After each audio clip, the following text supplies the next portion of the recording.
Saudamos você com a graça e a paz do Senhor Jesus. Que Deus abençoe a tua vida e hoje Ele possa continuar abrindo os teus olhos e aproximando você do Senhor Jesus. Antes de darmos início à mensagem, eu não vou adiantar o tema agora, nós vamos fazer também aquilo que o Senhor nos ordenou, conforme está escrito em Malaquias, capítulo 3, versículo 10.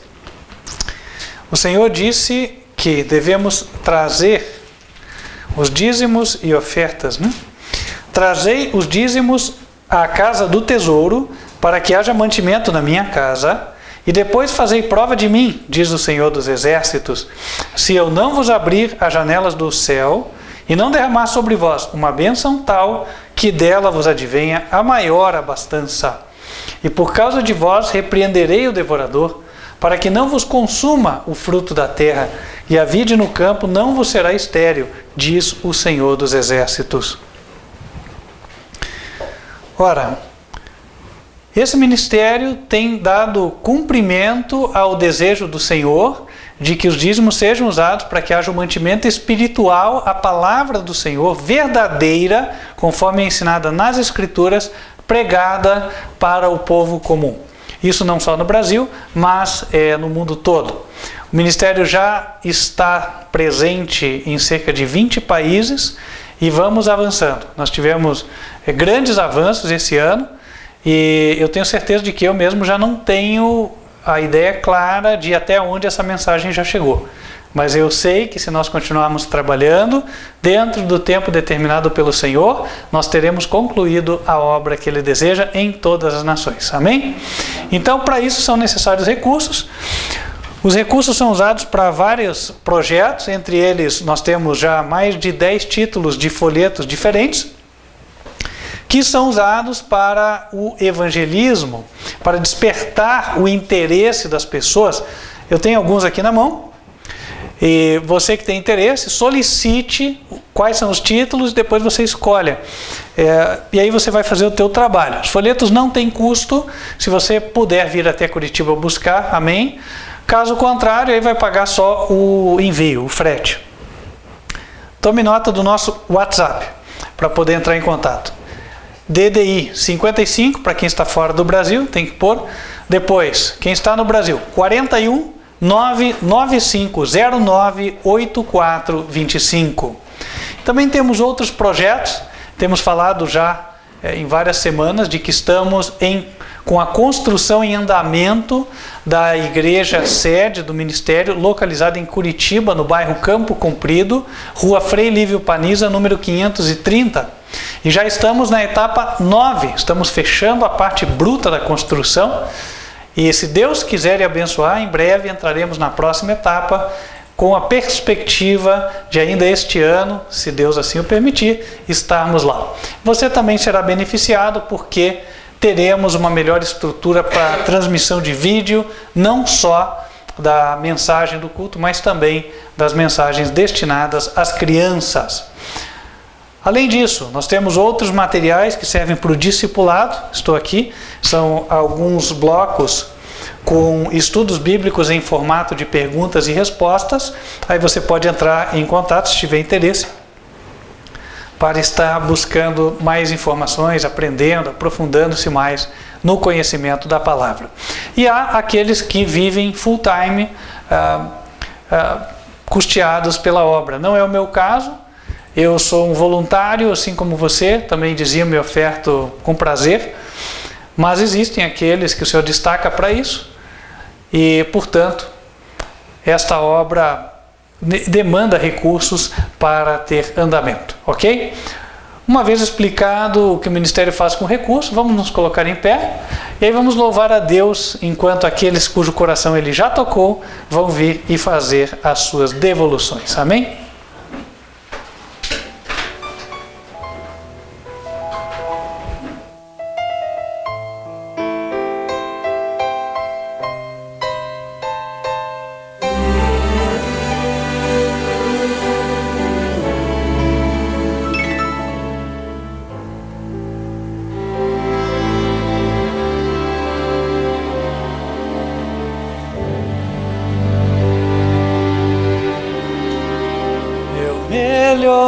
Momento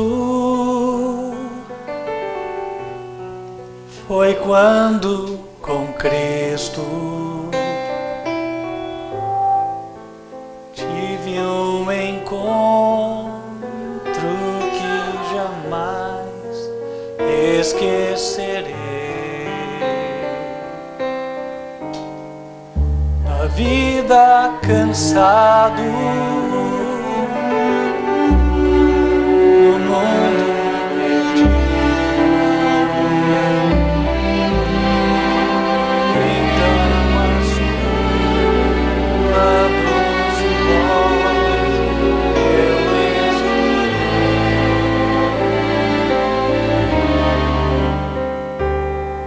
Com tanto amor me chamou, amor que eu jamais fiz por merecer.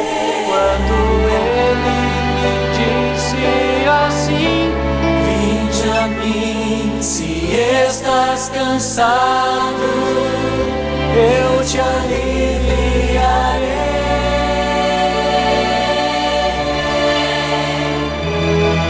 Com tanto amor me atraiu, com tanto amor eu não resisti. Chorando minha vida a ele entreguei. Meu melhor momento foi quando o encontrei. Meu melhor momento. Amém. Vamos nos colocar de joelhos e falar com Deus.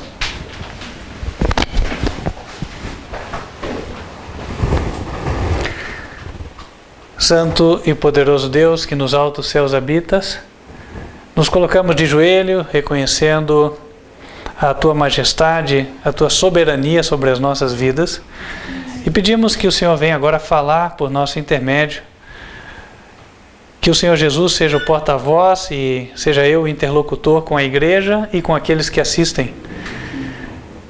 E que o Senhor conceda a todos os ouvintes corações abertos para receber a Tua palavra. Pedimos que o Senhor possa operar poderosamente na igreja, a fim de que a semente aqui lançada possa produzir frutos. E a palavra que for ouvida aqui possa ser levada a outros que não tiveram este privilégio. Pedimos estas bênçãos em nome de Cristo Jesus. Amém.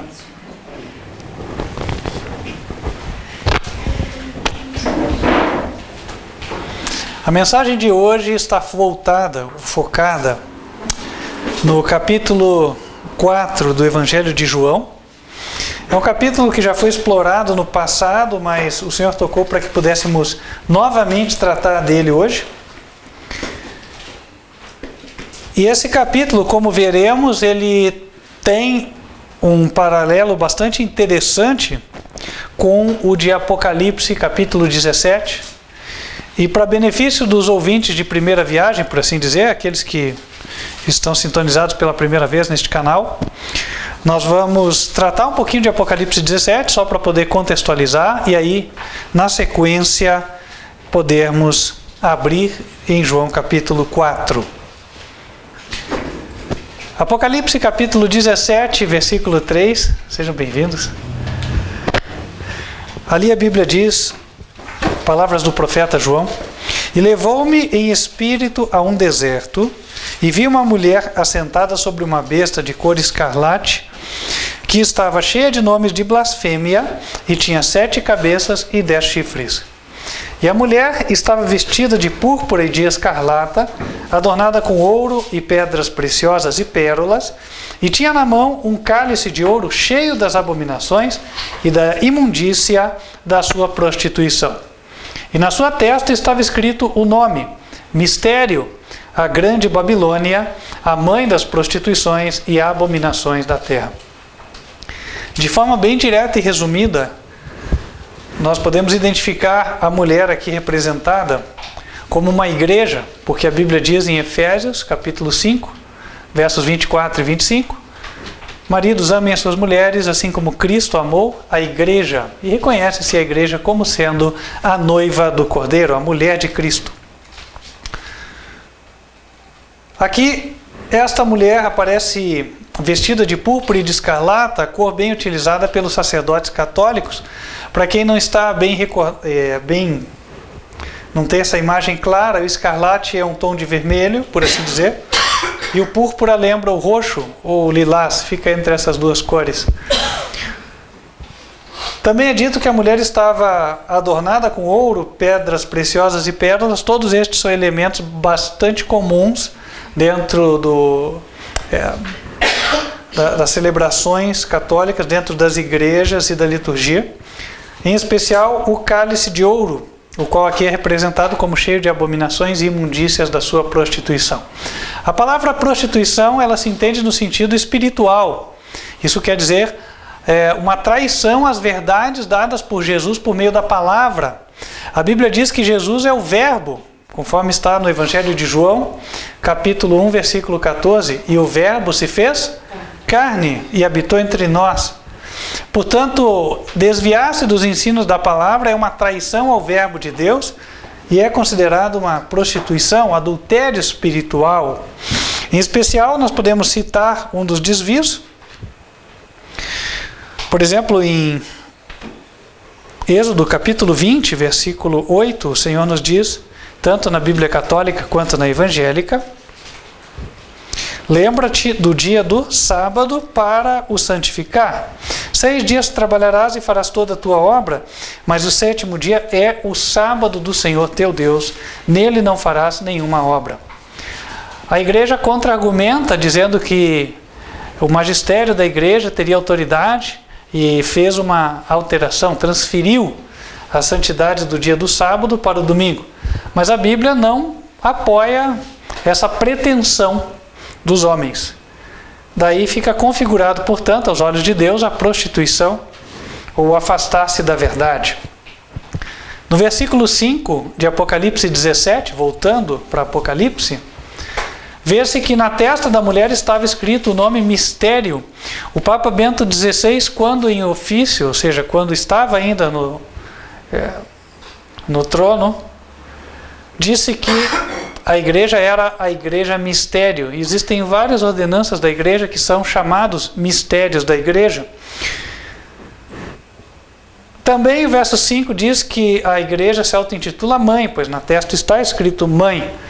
E é fato notório que a igreja católica se auto-intitula Madre Igreja. Madre do espanhol, madre significa mãe. Portanto, configurado está, ou caracterizado, de que essa mulher é a Igreja Católica Apostólica Romana. Versículo 6 é uma evidência adicional, porque diz que a mulher estava embriagada do sangue dos santos e das testemunhas de Jesus, fato que ocorreu na Idade Média, quando a história registra que cerca de mais de 100 milhões de pessoas foram mortas pela igreja ou amando da igreja, por ou discordarem das suas doutrinas, ou traduzirem a Bíblia ou copiarem a Bíblia. E aí, no versículo 9, a Bíblia diz: aqui há sentido que tem sabedoria. As 7 cabeças são 7 montes sobre os quais a mulher está assentada.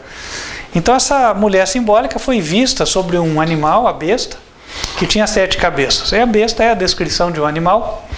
Os animais na Bíblia representam reinos, ou o poder que domina nos reinos. Isso é visto claramente em Daniel, capítulo 7, versículo 23, onde é dito: o 4º animal será um 4º reino na terra. Então, através do símbolo da mulher sobre a besta, é representada a Igreja Católica e o poder temporal que ela tem, ou seja, poder político mesmo. E esse poder político é exercido pelas cabeças, porque a cabeça é aquela que governa o corpo.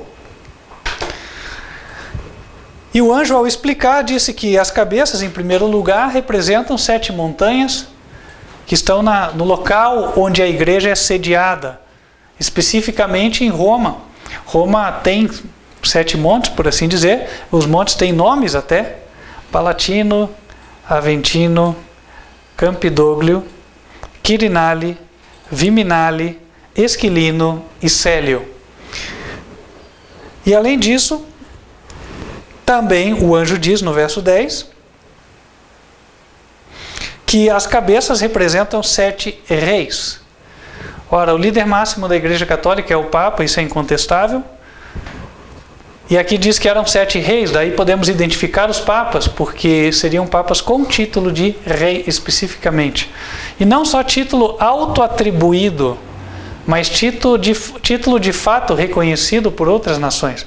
Isso só ocorreu após 1929, quando houve o Tratado de Latrão, com o ditador italiano fascista Benito Mussolini. E aí foi concedido um espaço de terra à Igreja Católica. Disse que por compensação os estados papais que tinham sido tomados pelo governo italiano. E ali foi estabelecido o Estado do Vaticano, um país com governo monárquico independente, cujo soberano é o Papa, com o título de soberano ou rei do Estado do Vaticano. Então, a partir de 1929, sabemos que os papas são reis e são, portanto, aqueles mencionados na profecia. De lá para cá, nós tivemos os seus nomes. Pio XI, que estava em exercício do poder quando o Tratado de Latrão foi assinado. A caneta está meio ruinzinha, né? Depois veio Pio XII, então foi o segundo. Depois João 23. O quarto, Paulo VI. O quinto,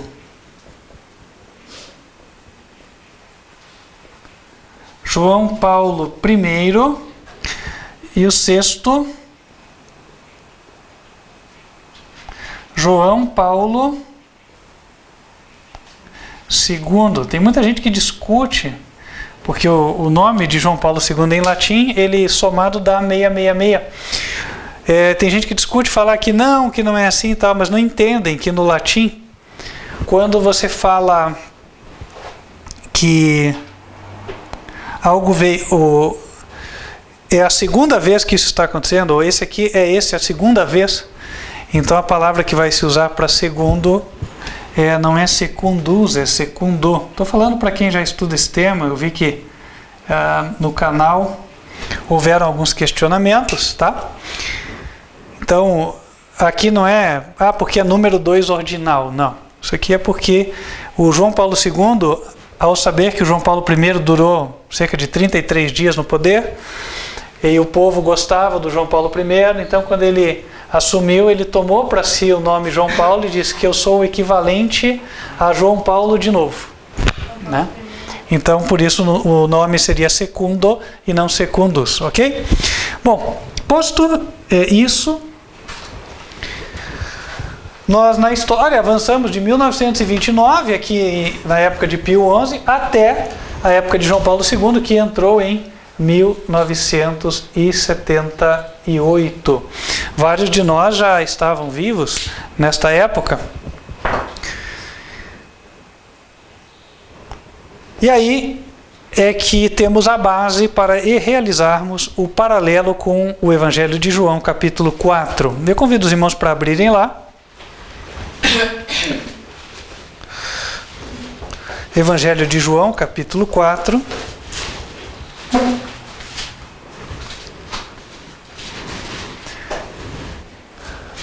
E aí nós vamos entrar primeiramente no contexto da época. Havia uma rivalidade muito grande entre judeus e samaritanos.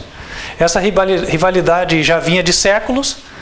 Por quê? Quando os israelitas foram levados cativos para a Assíria, os assírios tinham o hábito de transportar os povos vencidos para outros locais, talvez para facilitar o controle e mantê-los subjugados. Afinal de contas, ao estarem os povos vencidos em território desconhecido, teriam mais dificuldade em se rebelar e eventualmente se defender. Fato é que transportaram, portanto, os israelitas daquela região da Palestina para outras localidades, e trouxeram pessoas de outras localidades, pagãos, para a terra da Palestina.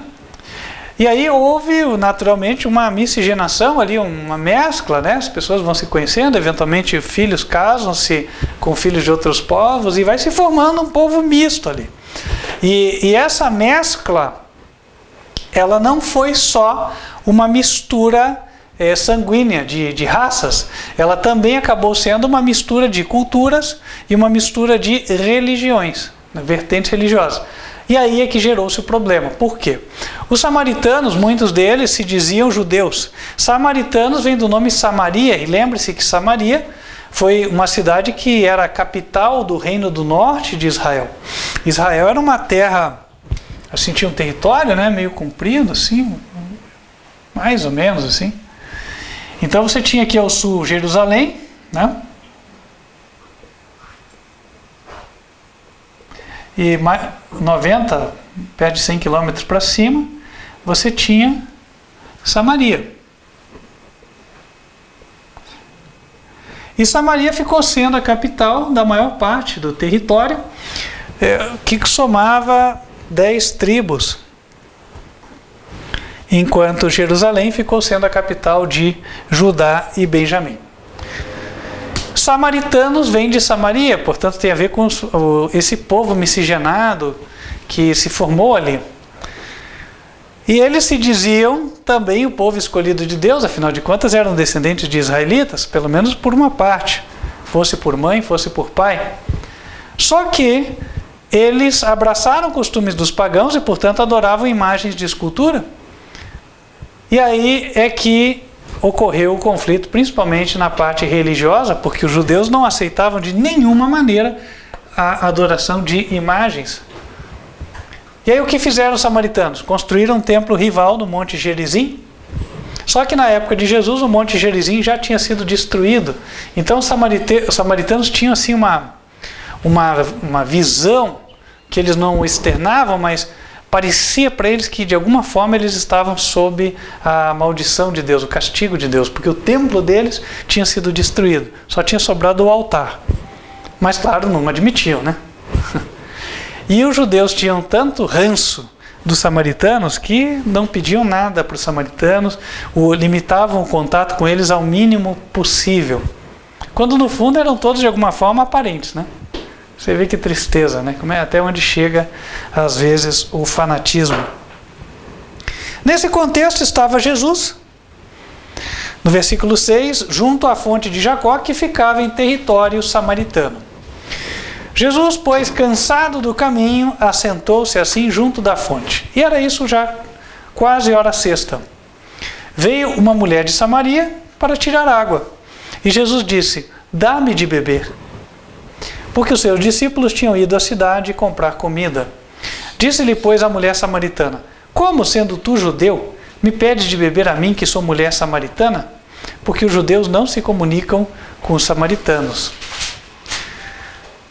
Jesus respondeu e disse-lhe: se tu conheceras o dom de Deus e quem é o que te diz, dá-me de beber, tu lhe pedirias e ele te daria água viva. Disse-lhe a mulher: Senhor, tu não tens com o que atirar, e o poço é fundo.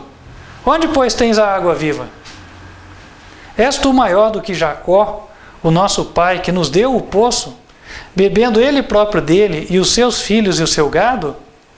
Jesus respondeu e disse-lhe: qualquer que beber desta água, tornará a ter sede, mas aquele que beber da água que eu lhe der, nunca terá sede, porque a água que eu lhe der, se fará nele uma fonte de água a jorrar para a vida eterna. Disse-lhe a mulher: Senhor, dá-me dessa água, para que não mais tenha sede e não venha aqui tirá-la. Disse-lhe Jesus: vai, chama o teu marido e vem cá. E a mulher respondeu e disse: não tenho marido. Disse-lhe Jesus: disseste bem, não tenho marido, porque tiveste 5 maridos, e o que agora tens não é teu marido. Isso disseste com verdade. Disse-lhe a mulher: Senhor, vejo que és profeta. E nós paramos por aqui. Jesus, com o tato nascido no divino amor, em vez de sair pregando, né? Que nem ideia, não, vamos falar para ela qual que é a verdade, que Samaria está errado, a adoração não é no Monte Gerizim. Vou te contar lá, tudo idolatria, viu? Estátua você não pode ter na tua casa. Alguém já te falou isso? Né? Então Jesus poderia ter, por assim dizer, soltado o verbo, né? Mas com certeza não ia ganhar uma conversa. E aí ele fez diferente, ele pediu. E no Oriente o dar água era considerado um dever sagrado, praticamente porque a água é escassa. E aí ele acabou quebrando o preconceito da mulher, mostrando que ele confiava nela, afinal de contas, se ele queria que ela o ajudasse, eventualmente ela poderia confiar nele para ele ajudá-la também. E aí começa a conversa até o momento em que Jesus pediu para ela chamar o seu marido. Ao que ela respondeu, não tenho marido. E aí ele mostra que ele lia a vida dela como um livro aberto, dando evidência de que ela estava diante da presença divina ali. A presença de Deus se manifestava no seu filho e era evidente porque ninguém poderia ter revelado a um estranho a vida daquela mulher. 5 maridos já tiveste, o que agora tens não é o teu marido, isso disseste com verdade. E aí é quando ela diz, Senhor, vejo que és profeta. E eu aproveito esse gancho, justamente para nós explorarmos isso aqui. De fato, Jesus era profeta. E a prova disso está não só no fato de ter relatado qual era a vida da mulher, porque o profeta é aquele que fala do futuro, e os 5 maridos a mulher tinha tido no passado. Então, o dizer que Jesus era profeta só porque revelou quantos maridos ela tinha tido, não faz jus ao termo. O que faz jus ao termo é nós entendemos que, de alguma forma, Jesus revela o futuro. E aí é que entramos nesse contexto, porque como as coisas se encaixam, né? Interessante. 5 maridos tiveste, o que agora tens não é teu marido, isso disseste com verdade. Então ela estava no 6º marido. E aí nós temos um paralelo bastante interessante com Apocalipse 17, por quê? Porque o profeta foi levado para o tempo do 6º Papa. Se vocês vão lá para Apocalipse 17, novamente, só deixe marcado em João 4, porque nós vamos retornar. Mas se vocês vão até Apocalipse 17,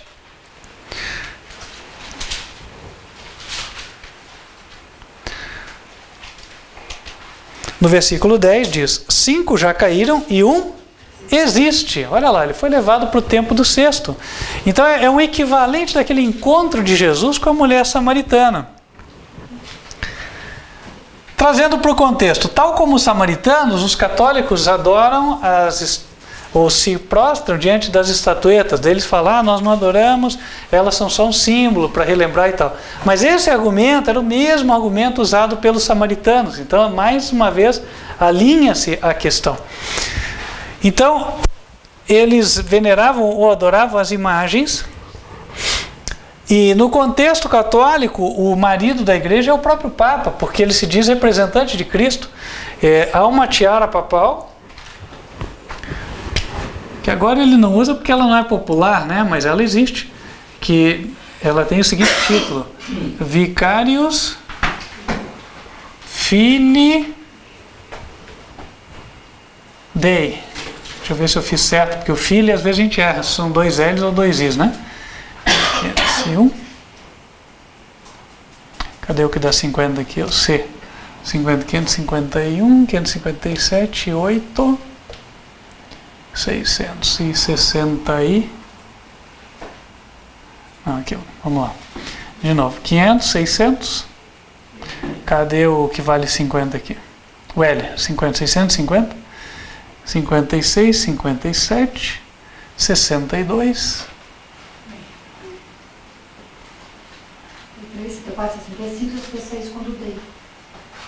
63, 64, 65, 65. Tá certo, é isso aí. Só para ver se eu não escrevi errado. Estava em dúvida se eram 2 L's ou eram 2 I's. É isso aqui, 2 I's, tá? Então, se você somar, dá 666. Só botando rapidinho, né? Quem conhece os números romanos, já vai entender rapidamente o que eu estou colocando aqui. É quanto cada letra vale. O V vale 5, o I vale 1, L vale 50, o D vale 500, o I vale 1. Os que eu não coloquei é porque não tem valor numérico. Então aqui nós temos 501, aqui temos 53, aqui temos 112. Somando, tem que dar 666. Então se vai pela unidade, né? 1 mais 3, 4, mais 2, 6, fechou. Vamos na dezena, tem 5 mais 1, 6, fechou. Na centena, 5 mais 1, 6, fechou. 666. Então, e vicarius filii Dei, foi o que eu não disse ainda, significa vigário do Filho de Deus, ou substituto do Filho de Deus. Portanto, para todos os efeitos, o marido da Igreja Católica é o Papa, ou ele se auto-intitula assim. E aí aquela samaritana aparece como uma representante da igreja, porque mulher na Bíblia representa o quê? Igreja. Então o encontro da samaritana, profeticamente falando, ele se processa num tempo do sexto marido, que é o tempo de João Paulo II. João Paulo II, como nós já vimos, assumiu o seu trono em 1978. Já era na nossa época.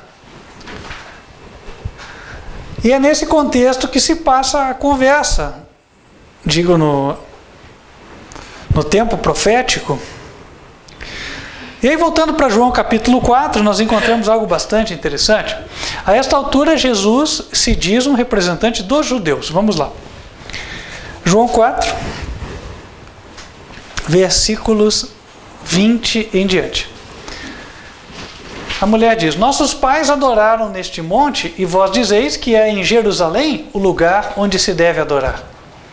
Disse-lhe Jesus: mulher, crê-me que a hora vem em que nem neste monte, nem em Jerusalém adorareis o Pai. Vós adorais o que não sabeis, nós adoramos o que sabemos, porque a salvação vem dos judeus. Mas a hora vem, e agora é, em que os verdadeiros adoradores adorarão o Pai em espírito e em verdade, porque o Pai procura a tais que assim o adorem. Deus é espírito, e importa que os que o adorem em espírito e em verdade. Então vamos avaliando aqui. Ele diz que a hora chegou, e chegou a hora para alguma coisa. E ele fala assim: olha, a salvação vem dos judeus. Vocês adoram o que não sabem, nós adoramos o que sabemos. Ora, no contexto da época, de fato, os samaritanos se curvavam diante das imagens, não levando em consideração que Deus proibiu o curvar-se diante das imagens. No segundo mandamento, em Êxodo capítulo 20, versículo 4, lê-se o seguinte: não farás para ti imagem de escultura. Não farás, veja, a transgressão já começa aí. Nem alguma semelhança do que há em cima nos céus, nem embaixo na terra, nem nas águas debaixo da terra. Não te encurvarás a elas. Então, essas atitudes que a gente enxerga hoje, né? Beijar o pé do santo, né? Se ajoelhar diante da imagem para fazer oração. Ah, mas ela é só para relembrar. Bom, mas Deus falou: não faça a imagem e não se curve diante dela. Porque eu, o Senhor teu Deus, sou o Deus zeloso, que visita a maldade dos pais nos filhos até a terceira e quarta geração daqueles que me aborrecem.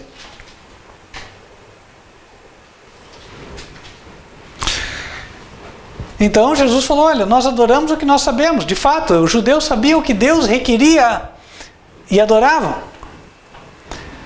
Outro particular era que os judeus não adoravam uma trindade, eles adoravam um Deus único e verdadeiro. Em Deuteronômio 6, versículo 4, Né? Em hebraico se diz Shema Israel, Adonai Eloheinu, Adonai Echad. Ouve Israel, o Senhor nosso Deus, o Senhor é um. E para aqueles que tentam distorcer o sentido do hebraico, né, a palavra Echad, que é transliterada assim, ela significa um único. Não tem como pensar, não, é um composto e tal. Aí o pessoal vai elucubrando em cima das palavras. Um único, acabou. E aí, vamos voltar para cá.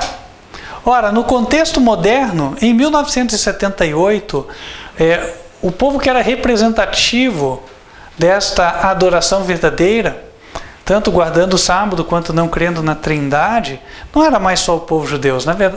Na verdade, tinha despontado um outro, que eram os adventistas do sétimo dia. Até hoje é muito comum, quando alguém guarda o sábado ou diz que não pode trabalhar no sábado, as pessoas perguntam: ah, mas você é adventista? E nós, no caso, dizemos: não, não somos adventistas. E isso vai ficar mais claro agora.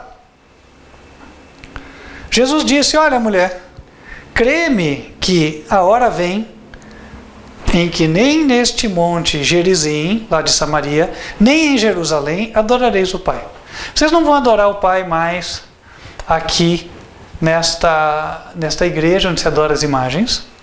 E também vocês não vão adorar o Pai lá na igreja que se diz a depositária da verdade do sábado, que na época era a igreja judaica e em 1978 era a igreja adventista do sétimo dia. Tá, e daí vou para onde então? Versículo 23. Mas agora vem, e agora é em que os verdadeiros adoradores adorarão o Pai em espírito e em verdade, porque o Pai procura a tais que assim o adorem. Ora, a igreja adventista, de fato, em 1980, 2 anos mais tarde, ratificou a sua crença na Trindade, contrariando aquilo que o Senhor revelou na Escritura Sagrada. E a partir daí não era mais possível adorar o Pai como o único Deus verdadeiro dentro dessa igreja. Então, no tempo do sexto Papa, João Paulo II estava no poder, no tempo do sexto marido, chegou a hora em que não se adoraria mais o Pai, nem na católica, que crê na Trindade, nem tampouco na adventista, que também crê na Trindade. E agora, para onde ia o povo? Bom, diz que Deus estava procurando os adoradores que o adorariam em espírito e em verdade. Aí eu faço uso de um texto, parafraseando aqui, um texto de um projeto de lei relativamente recente que tramitava na Câmara dos Deputados sobre liberdade religiosa. Aí falava do direito de se reunirem das pessoas que enxergam terem crenças comuns, estejam elas ou não unidas por uma instituição oficialmente estabelecida. Ou seja, o próprio governo reconhece que, estejam as pessoas ou não unidas numa instituição, elas são um conjunto comum, né? Elas são um grupo com uma crença comum. Pois isso era um projeto de lei, os técnicos que redigiram este projeto têm este entendimento. Considerando isso, nós vemos que Deus, ele a partir dessa época do sexto Papa, ou de João Paulo II, ele começaria a formar, por assim dizer, um grupo de pessoas com esta crença. E de fato, começaram a pipocar aqui e ali no mundo todo, pessoas que levantaram as vozes e falaram: ei, peraí, por que vamos adorar a Trindade, se até aqui adorávamos um só Deus, o Pai? Epa, a Trindade está errado. E aí veio toda uma discussão, essa discussão levou a uma sacudidura e acabou que saíram do meio da igreja adventista muitos, e acabaram formando vários ministérios, muitos caíram, muitos apostataram e tal, mas Deus teve o seu fio de ouro e aqui estamos nós, em nome de Jesus. Amém. Na época de Jesus com a samaritana, o paralelo é perfeito, também houve a mesma coisa. Os judeus, a autoridade da igreja judaica da época, rejeitaram a Jesus Cristo, razão pela qual fundou-se uma nova igreja a partir dos 12 apóstolos. a igreja cristã. E aí, voltando para a história, para podermos aplicar para os nossos dias, no versículo 25, a mulher disse: eu sei que o Messias, que se chama o Cristo, vem. Quando ele vier, nos anunciará tudo. Jesus disse-lhe: eu o sou, eu que falo contigo. Interessante que havia chegado o tempo dos sinceros terem o verdadeiro encontro com Jesus. O encontro com o portador da verdade. Conhecerem a verdade sem a mescla com o erro, isenta das teorias humanas, das doutrinas erradas. E também conosco, chegou a hora de se conhecer a verdade. Nós somos a geração a qual foi projetada por Deus para restaurar e abraçar a verdade que estava escondida desde o tempo dos apóstolos. Versículo 27, e nisso vieram seus discípulos e maravilharam-se de que estivesse falando com uma mulher. Todavia, nenhum lhe disse: que perguntas? Ou por que falas com ela? Deixou, pois, a mulher o seu cântaro e foi à cidade e disse àqueles homens: vinde e vede um homem que me disse tudo quanto tenho feito. Porventura não é este o Cristo? Saíram, pois, da cidade e foram ter com ele.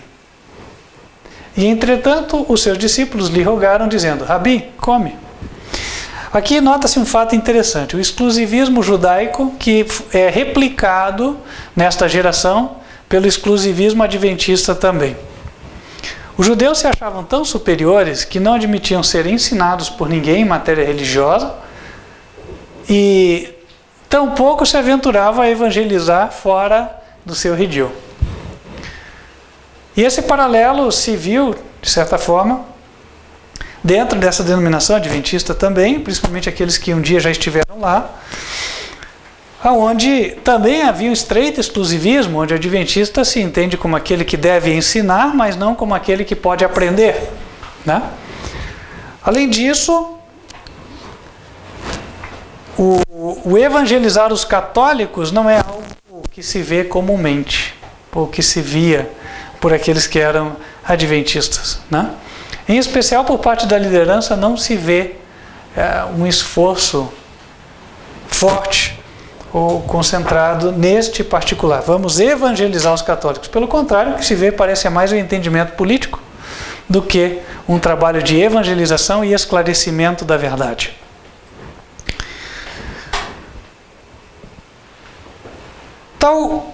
Então voltando para cá para o texto, nós vemos que os discípulos parecem não se preocupar muito com o fato daquela mulher ter se interessado pela mensagem e tal. Estavam mais focados ali no mestre. A mulher já tinha chamado, os samaritanos estavam vindo da cidade para escutar a Jesus. E aí, os discípulos, parece que ignorando completamente, disseram: Rabi, come. Estou nem aí para essa movimentação. E aí Jesus disse: uma comida eu tenho para comer, que vocês não conhecem, vós não conheceis.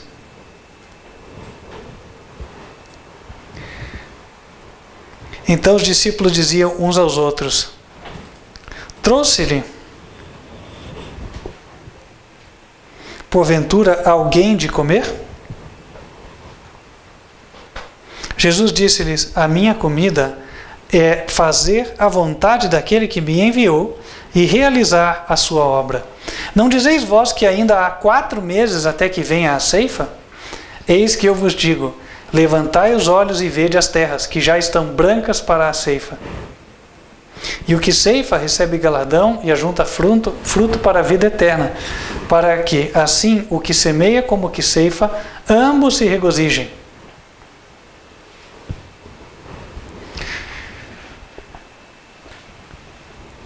Jesus, ao ver aquelas pessoas se aproximando, usa a figura dos campos para poder colocar na mente dos discípulos aquilo que ele gostaria.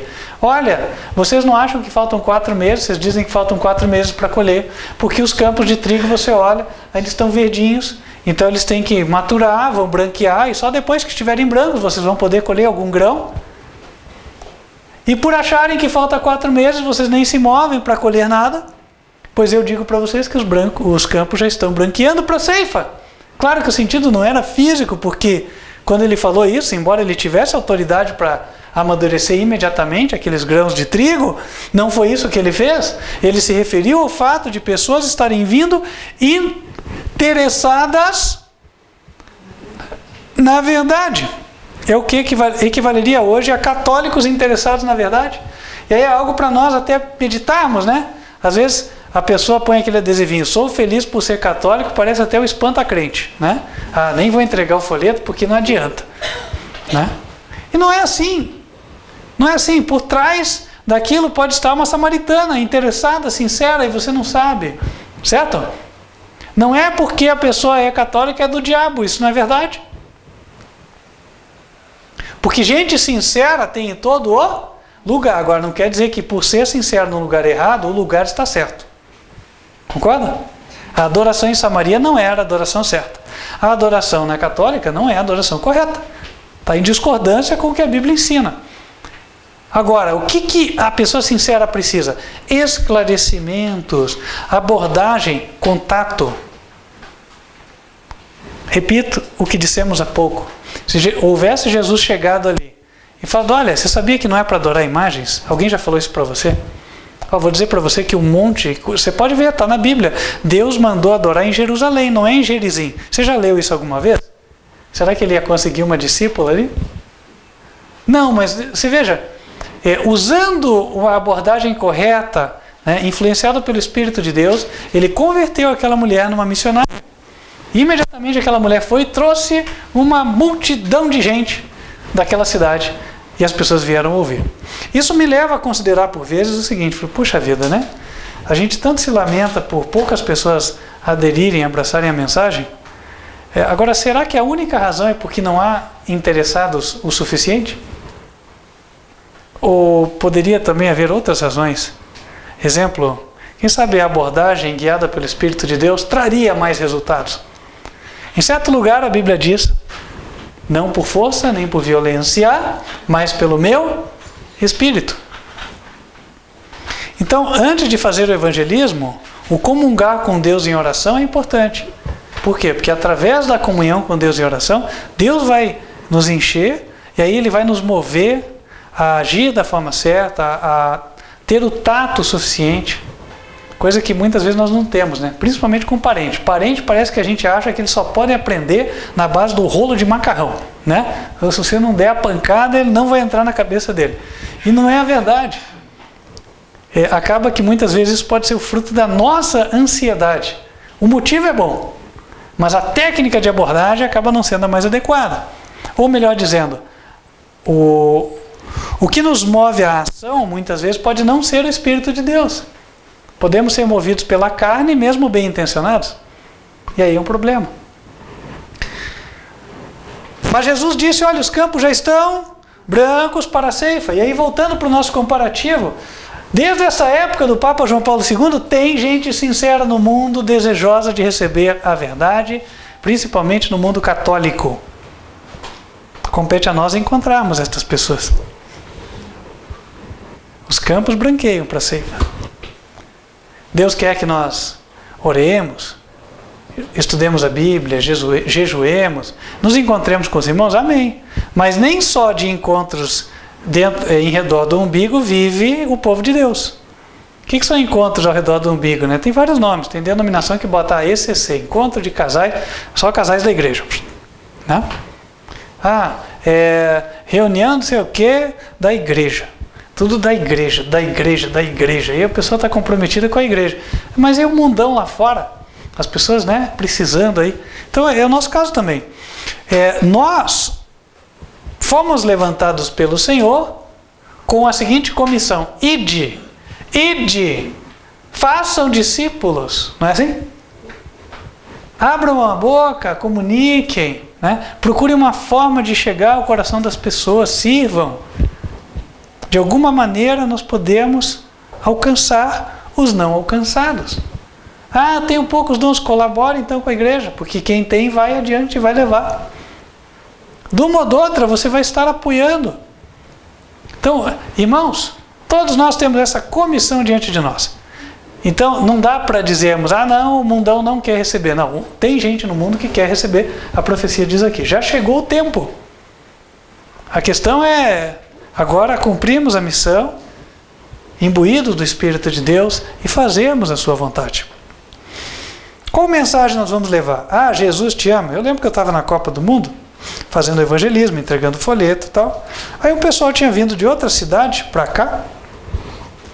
Aí quando fechava o sinaleiro, eles iam assim na faixa do pedestre, ficavam pulando e gritando, Jesus te ama! Eu pensei, os jovens acho que gostaram, né? Fizeram um passeio, viajaram, né? Se sociabilizaram e tal, e voltaram talvez mais empolgados. Mas efetivamente, meus queridos irmãos, quantas pessoas foram esclarecidas da verdade bíblica, né? Este evangelho do mundo será pregado. Pregar significa, não é botar prego na parede, é você explicar, transferir o conhecimento, certo? Abrir os olhos do entendimento das pessoas, sentar com elas, abrir a Bíblia, entregar uma mensagem bem preparada, pensada. Para isso que a gente redige um folheto.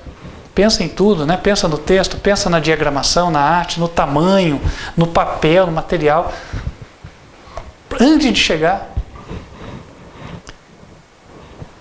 E aí ora antes de entregar, e assim vai. Qual a mensagem devemos levar? Em Apocalipse 14, versículos 6 e 7, a Bíblia diz, e vi outro anjo voar pelo meio do céu, e tinha o evangelho eterno para o proclamar aos que habitam sobre a terra, e a toda nação, e tribo, e língua, e povo, dizendo com grande voz, temei a Deus e dai-lhe glória, porque vinda é a hora do seu juízo. E adorai aquele que fez o céu, e a terra, e o mar, e as fontes das águas. No versículo 12, ele acrescenta, aqui está a paciência dos santos. Aqui estão os que guardam os mandamentos de Deus e a fé de Jesus. É para aí que devemos conduzir a mente e os olhares do povo. Os mandamentos de Deus, os 10 que ele deu no Monte Sinai, e a fé de Jesus. Esta é a bandeira que temos que empunhar. E o convite do Senhor é, quem gostaria de empunhar esta bandeira? Quem gostaria de levar este evangelho? Reconhecendo que há pessoas aí sedentas, só que não esclarecidas, andando em trevas, para que essas pessoas sejam também esclarecidas. Que assim seja, em nome de Jesus. Mas lembre, você pode fazer alguma coisa. Aí repito algo que já disse em outro sermão. Ficar só na equipe da intercessão não é o suficiente, né? A intercessão ela tem o seu lugar, ela tem a sua importância. Mas note que ao passo em que Jesus passava a noite em oração na montanha, durante o dia ele estava envolvido pela multidão, certo? Fazendo um trabalho, entregando a palavra. E é a mesma coisa conosco. Nós temos o nosso período no monte, mas também temos que ter o nosso período junto à multidão. E pode ser a multidão virtual, onde eu faço pelo Zap, né, pelas redes sociais, e também pode ser a multidão física. Todo mundo aqui se move. Você vai para a farmácia, vai para o supermercado, eventualmente para o posto de combustível, não é assim? Ponto de ônibus, tanto lugar.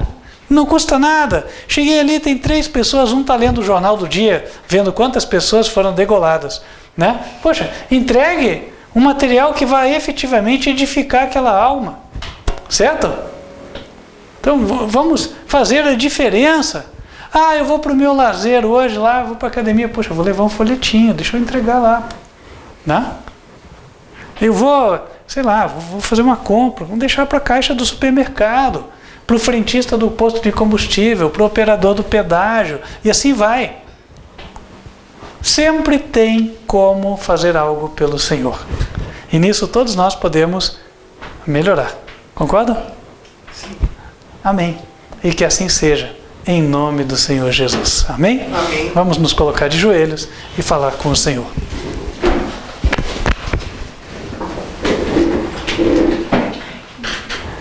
Santo e bom Deus, que nos altos céus habitas, pedimos que perdoe os nossos pecados, eventualmente nosso espírito mais estreito, exclusivista, Pedimos que sejamos não como os discípulos, mas como o Senhor Jesus.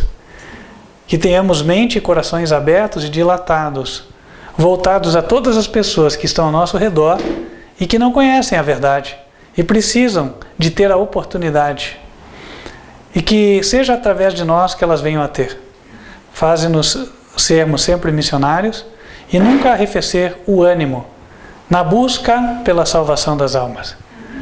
Abençoe a tua igreja neste propósito, não só a sede que aqui se encontra, mas todos aqueles, os núcleos que estão espalhados ao redor da terra e aqueles indivíduos que hoje podem até estar sozinhos no local onde neste momento assistem a mensagem, mas que o Senhor possa conduzi-los ao teu redil e possam eles unirem-se a nós também, formando novos grupos, novas igrejas, novas células que continuem levando esta palavra.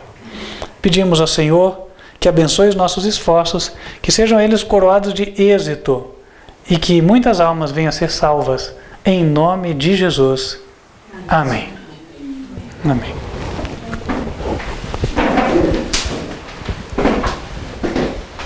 Nós vamos ficando por aqui, mas eu queria estender o convite para você estar acompanhando o canal. O canal é o youtube.com/TV Advertência Final. Nele são entregues muitas mensagens de advertência, mensagens de esclarecimento. Tenho certeza que são mensagens que você precisa e outros também. Então assista, divulgue. Se você ainda não fez, coloque lá o joinha, gostei, ponha lá para compartilhar também e para seguir as atualizações do canal. Quero fazer um convite especial para você cujo coração Deus tem tocado e você gostaria de fazer mais estudos, se aprofundar e dar o passo do batismo. Entre em contato conosco. Nosso WhatsApp é 55 para quem está fora do país, 41 99509 8425. Vai ser um prazer podermos estar atendendo vocês. Vamos ficando por aqui, mas gostaria de antes invocar as bênçãos do Senhor sobre a tua vida. Se você quiser recebê-las, fecha os teus olhos. Que o Senhor te abençoe e te guarde. Que o Senhor faça resplandecer o seu rosto sobre ti e de ti tenha misericórdia. Que o Senhor levante sobre ti o seu rosto e te dê a paz. Amém. Vamos ficando por aqui. Desejo que Deus te abençoe. Espero estarmos juntos nas próximas oportunidades. Até lá.